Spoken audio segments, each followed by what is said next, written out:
Hey coaches, if you understand the principles of movement, if you understand biomechanics and the physical laws of movement, you should be able to teach movement for any athlete in any sport.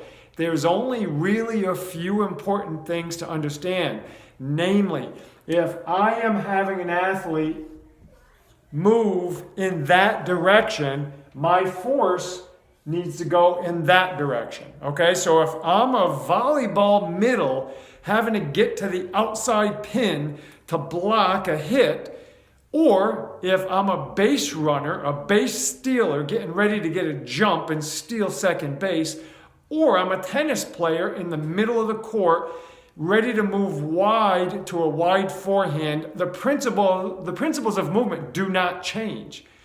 The tactics do.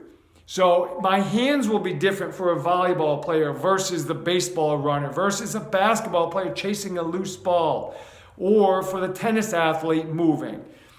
But the force application angles remain the same.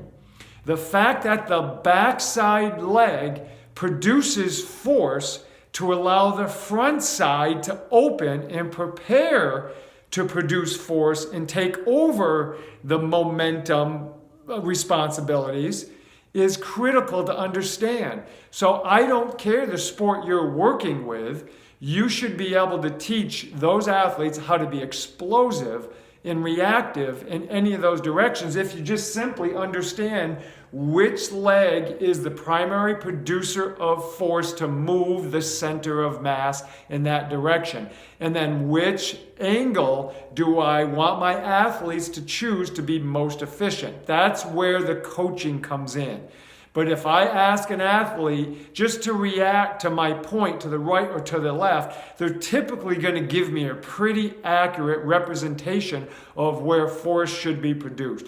So if we understand these basic concepts, we can teach multi-directional speed to any athlete. And then if we have a basic understanding of the specific sport, then we can talk their language, and we can also understand how the usage of their hands, whether they have a racket or maybe free hands if they're going to be a base runner, or maybe they're going to be a basketball player and they have to defend with hands high or hands wide.